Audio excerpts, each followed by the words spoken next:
Have you ever wondered why Nigeria, a country immensely blessed with oil, isn't one of the richest in the world? A paradox, isn't it?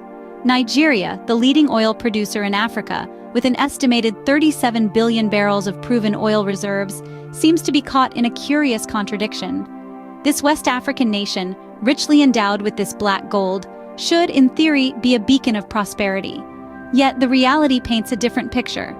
A substantial segment of Nigeria's population grapples with poverty, the economy is marred by volatility, and the country sits far from the top in global wealth rankings.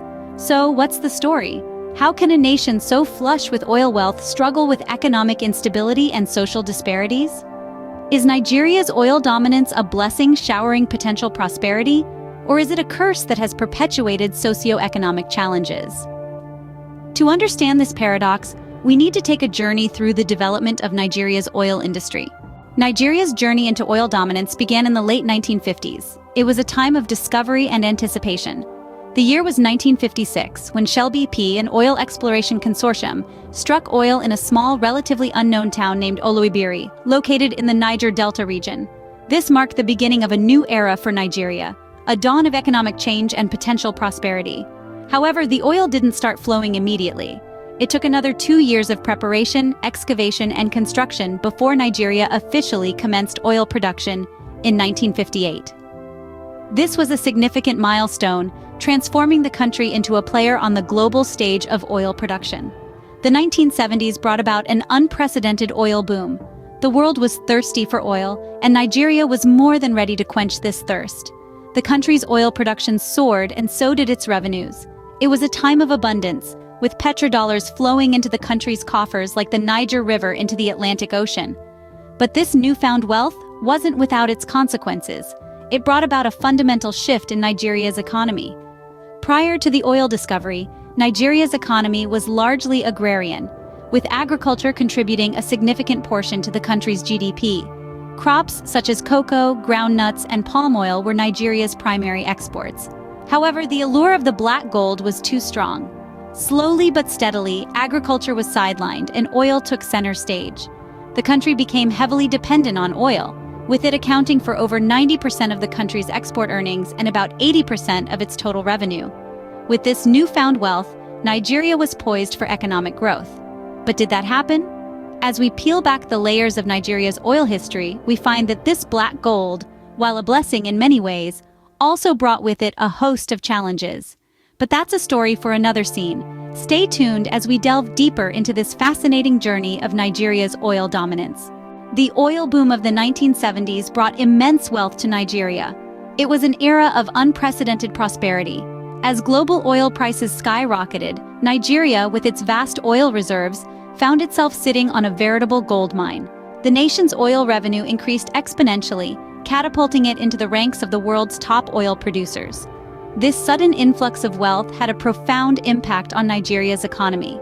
For the first time in its history, Nigeria had the financial means to embark on ambitious development projects.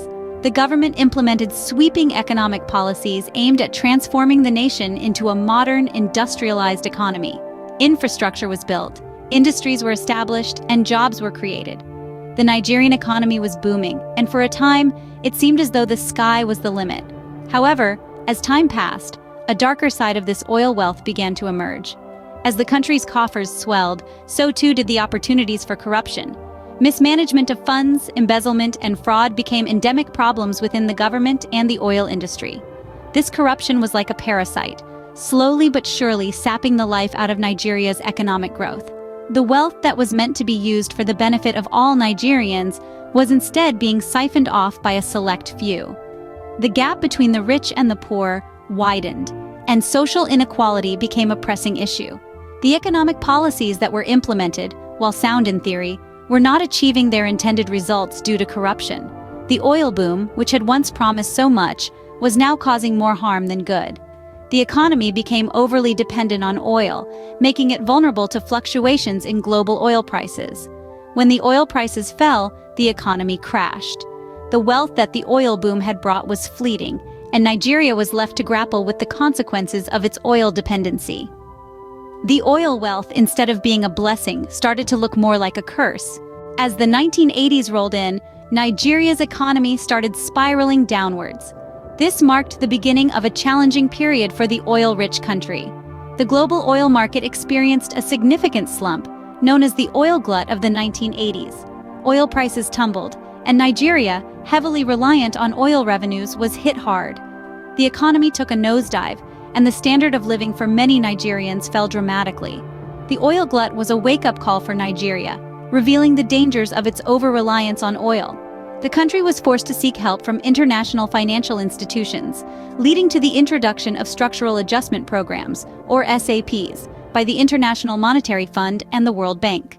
These programs aimed to restructure and diversify Nigeria's economy, reducing its dependence on oil. However, these programs were met with mixed results. While they did lead to some economic reforms, they also resulted in increased hardship for the average Nigerian. The devaluation of the naira, a key component of the SAPs, led to inflation and increased the cost of living. Public services were cut and unemployment rose. The economic situation was bleak, and the promise of oil wealth seemed more like a curse. As the economy struggled, corruption and mismanagement of oil revenues became increasingly prevalent. The oil industry, which was meant to be a source of wealth and prosperity for the country, became a breeding ground for corruption. Billions of dollars meant for development and public services were siphoned off, further exacerbating the economic crisis. The corruption was not just a symptom of the economic downturn, it was a significant contributing factor. The mismanagement of oil revenues created a vicious cycle. The more the economy struggled, the more corruption flourished, and the more corruption flourished, the more the economy struggled. The situation kept deteriorating, leading to where Nigeria is today. The oil-rich nation, once seen as a beacon of economic potential, is now grappling with economic instability, corruption, and the paradox of plenty. The story of Nigeria's oil dominance is a cautionary tale, a stark reminder of the potential pitfalls of over-reliance on a single resource. Fast forward to today, Nigeria's oil wealth hasn't translated into socio-economic growth. A paradox indeed, as one would expect a country rich in black gold to also be rich in opportunities and prosperity for its people. However, Nigeria paints a different picture.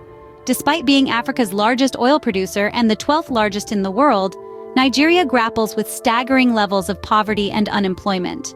Over 40% of the population lives below the poverty line, struggling to make ends meet. Unemployment rates are through the roof, with over a quarter of the working-age population without a job. It's a dismal reality that the wealth below the ground hasn't made its way to the surface to benefit the people. Corruption, too, is a significant issue. It's like a leech, sucking away the potential benefits of the oil industry. Billions of dollars that could have been used for infrastructure, education, health, and other social amenities have instead disappeared into the pockets of a select few. The Transparency International Corruption Perceptions Index consistently ranks Nigeria among the countries with high corruption levels, further attesting to this grim reality. The paradox of Nigeria's oil wealth is a stark reminder of the resource curse theory, where countries with an abundance of natural resources, like oil or minerals, tend to have less economic growth and worse development outcomes than countries with fewer natural resources. The oil wealth, instead of acting as a catalyst for development and prosperity, has bred economic stagnation and socio-political instability. So, while the oil wells continue to gush, the majority of Nigerians are yet to see the fruits of this oil wealth. It's a paradox that has economists, policymakers, and the international community scratching their heads, seeking solutions to turn the tide. Nigeria's oil dominance, instead of being a blessing, appears to be more of a curse. So, what have we learned about Nigeria's oil dominance? We've traced the development of Nigeria's oil industry, from its dawn to the boom years that spurred economic growth. We've seen how the black gold, initially a beacon of hope for prosperity, has transformed into a symbol of economic disparity and environmental degradation. We've witnessed the downward spiral, the economic downturn triggered by over-reliance on oil revenue and the volatility of global oil prices. Fast forward to today, and we're confronted with the paradox of oil wealth. Nigeria, a nation blessed with abundant oil reserves, grapples with poverty, corruption, and underdevelopment. The oil, rather than being a blessing, has morphed into a curse, a paradox that continues to baffle economists worldwide. Nigeria's oil wealth, a potential blessing, has turned into a curse due to mismanagement and corruption. The question now is, can Nigeria turn this curse into a blessing? It's a question that demands a solution, and the answer lies in the hands of Nigeria's leaders and its people.